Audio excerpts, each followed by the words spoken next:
Hello everyone, good morning. আমি beauty. আমার একটি নতুন ভিডিওতে আপনাদের অনেক অনেক স্বাগতম। আজকে শুক্রবার সকালবেলা ঘুম থেকে উঠে আমি ছাদে চলে এসেছিলাম এবং ছাদে এসে চারপাশে দেখছিলাম বেশ ঠান্ডা পড়েছে এবং কুয়াশা ভাবটাও কাটেনি। তারপর আমি ফ্রেশ হয়ে গিয়ে চটজলদি করতে শুরু করি রান্না, কারণ আমার বর যাবে অফিসে এবং তার অফিসে যাওয়ার আগে লাঞ্চ রেডি করতে হবে। সেই জন্য আমি এখানে কাটাকুটিগুলো করে নিচ্ছিলাম আর ওদিকে ভাত বসিয়ে দিয়েছিলাম। রান্না করছিলাম ডিমের কারি। তার জন্য মিক্সার গ্রাইন্ডারে আদা, জিরে আর লঙ্কা পেস্ট করে নিয়েছিলাম। আমি শুকনো লঙ্কা সেরকম খাই না, কাঁচা লঙ্কাটাই বেশি খাই, কারণ নইলে আমার বড্ড অ্যাসিডিটি হয়ে যায়।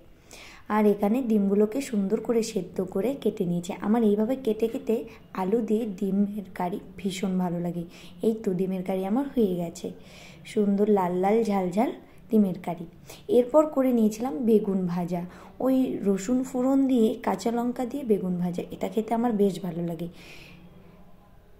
অবশেষে আমি বরের লাঞ্চ বক্সটা প্যাক করছিলাম। এখানে দিয়ে দিচ্ছিলাম ভাতগুলো দেখেছে ভীষণ গরম ছিল, ধোয়া উঠছিল, ঠান্ডার দিন তো চলবে।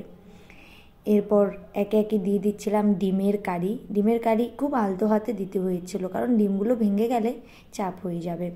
আর ডিমের কারি দিতে দিতে ভাবছিলাম এই গরম গরম খাবারগুলো গরম গরম অবস্থায় খেলে ভীষণ ভালো লাগে, কিন্তু যেহেতু অফিস নিয়ে গিয়ে খাবে তো সেক্ষেত্রে ওর খাবারটা অনেকটা প্রায় ঠান্ডা হয়ে যায়, বাট স্টিল কিছু করার নেই, এভাবে ওকে খেতে হবে।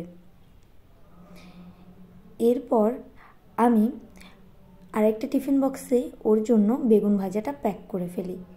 বেগুন ভাজা প্যাক করে নিয়ে ও চলে যায় এবং আমি স্নান টান করে রেডি হয়ে পুজো দিয়ে দিই, আমার গোপাল সোনাকে সেবা দিয়ে দিই। গোপাল সোনার সেবা হয়ে গেলে আমি খেতে বসে যাই আমার ব্রেকফাস্ট, রুটি, বেগুন ভাজা আর ডাল।